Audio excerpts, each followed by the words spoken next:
Magandang araw po sa ating lahat. Napag-isipan niyo na ba kung anong the best na handa ang iluluto niyo para sa bagong taon?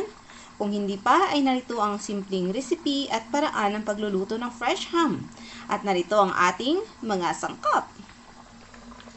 Rum. Any rum that is available in the Philippines, you can use Tanduay rum. Oil for frying. Dark soy. Meron tayong 7-Up.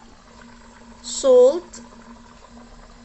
White sugar, kasi wala po kaming brown sugar dito. Kung meron man ay napakamahal. So, meron po tayong sugar pero white lang. So, hahanapan po natin ng paraan kung paano natin i-improve na maging brown ng ating white sugar.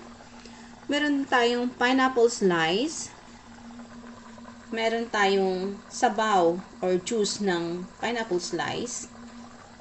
At meron tayong 2 pieces of white onions sliced. At ang ating pork, no? So, for the meantime, ay nilalaga ko po siya.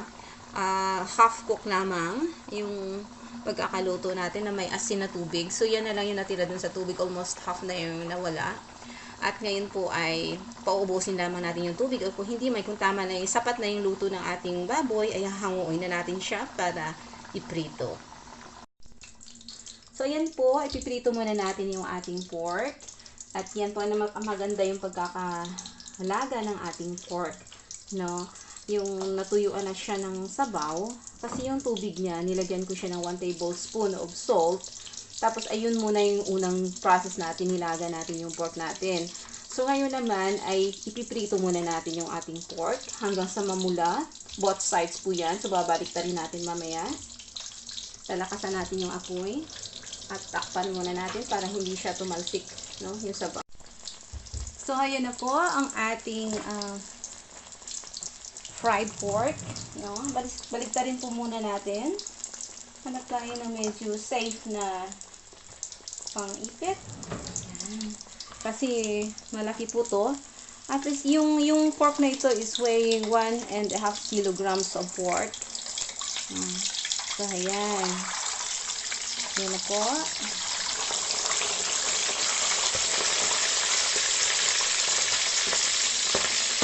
Hintayin po natin uling pumula ang kabilang bahagi ng ating pork. Takpan muna natin para hindi tumalsik ang mantika. At hintayin natin after medyo mga 5 minutes. So, yan na po. After 5 minutes, mabilis lang kasi nilikasan po natin yung apoy. Para mabilis po yung pagluluto natin. So, ayan. Red na rin sa kabila. So, all we have to do is to fry the fat part. Yung fatty part niya. Para doon ulit siya mamula. So, napaka-perfect ng ating frying, no? Kasi dapat yung pagpiprito po natin ay deep fry po siya. So, papupulahin lamang natin yung area na to. At medyo manigas-nigas na rin siya. Hintayin na ulit natin ng 5 minutes. Ayaw niyang tumayo. So, ayan. Babalance lang natin. So, hindi na pwedeng takpan. Ayan. Yung pinakailalim na lang, kailangan natin. So, ayan po. So, okay lang yung pagkakapula niya. Kasi pag tinagalan pa natin siya, matutunaw lahat yung fats ng ating pork. At yun, kailangan din kasi natin medyo fatty yung ating pork. So, tama na po yan. Hihinaan natin yung apoy. At ililipat na natin. Set aside muna natin yung ating pork. So, ngayon naman, ay siguro yung ating pork, kakasya-shad na. Titignan po natin. Magkakaramelize tayo ng sugar. Eto na po, kasi wala po tayong available na sugar. So, ito po yung gagawin natin. Ang ating 1.5 cup of sugar. Lalagyan lang natin siya ng kunting-kunting tubig. Para po yung pagkaka-caramelize niya is hindi po sunog na tunog. Takasan po natin ang apoy. Sa biko, pwede nyo rin pong gawin ito. No? Yung pagkakaramelize ng sugar para maging brown sugar siya. Tapos yung dating ng lasa niya kasi mas masarap pa rin, parang caramelize. nagkakaramelize tayo ng sugar.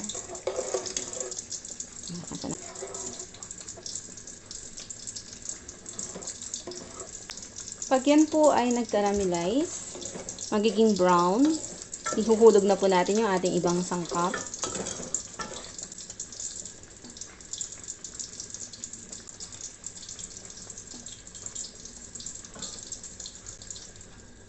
So, ayan na po. Mapula na yung ating caramelized sugar.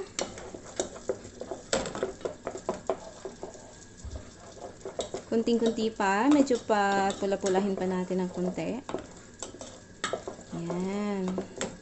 So, iniiwasan po, bakit po nilalagyan natin ng tubig yung ating sugar pag nagka-caramelize? Para po maiwasan natin yung pagkakasunog o yung sobrang pait ng ating caramelize. So, yan. May brown sugar na tayo. At ihuhulog natin ang ating 1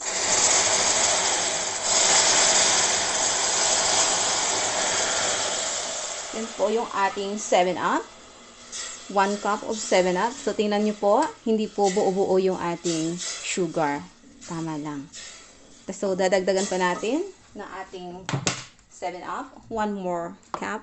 So, 2 cups lahat yung ating igamitan.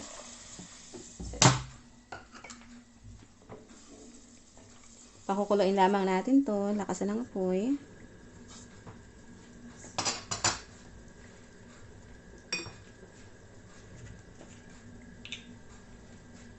Ang ating rum, 1/4.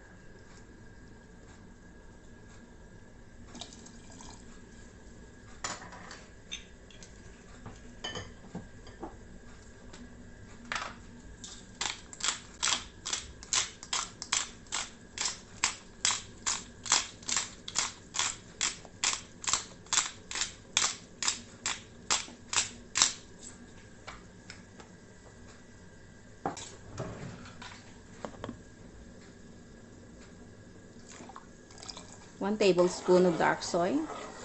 Literal na kutsara po yung ginamit ko.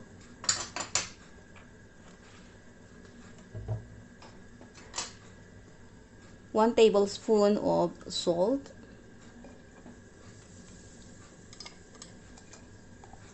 Ayan po, bumubula po talaga yung soda.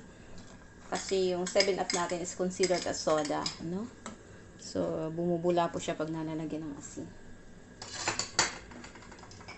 At ang ating pineapple juice. Next is our onions.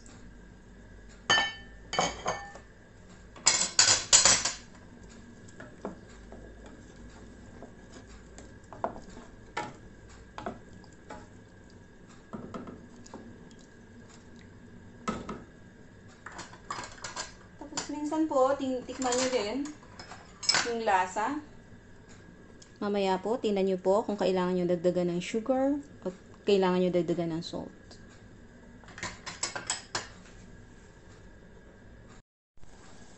So, ayan na po, kumukulo na. Pwede na po natin ihulog ang ating pork.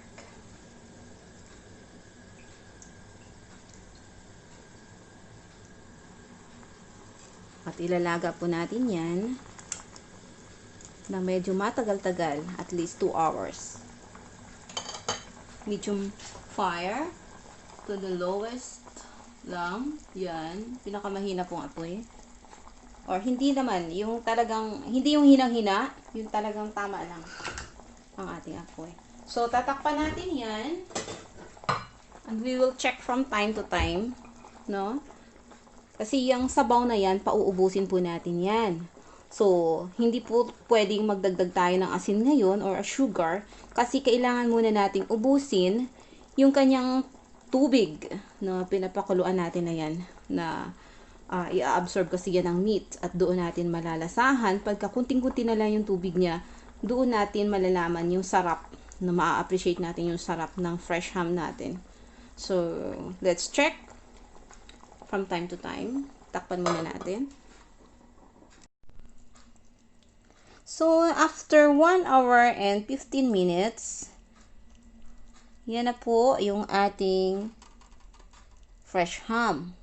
So, binaliktad ko po siya at yung sabaw po niya is konti na lang. So, yung apoy po natin is talagang hindi siya ganun kahina. So, medyo may kalakasan yung apoy natin. As in, nasa medium lang talaga siya. Hindi siya yung slow fire.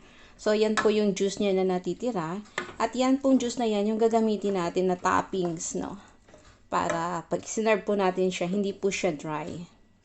So, yan po yung ating fresh ham.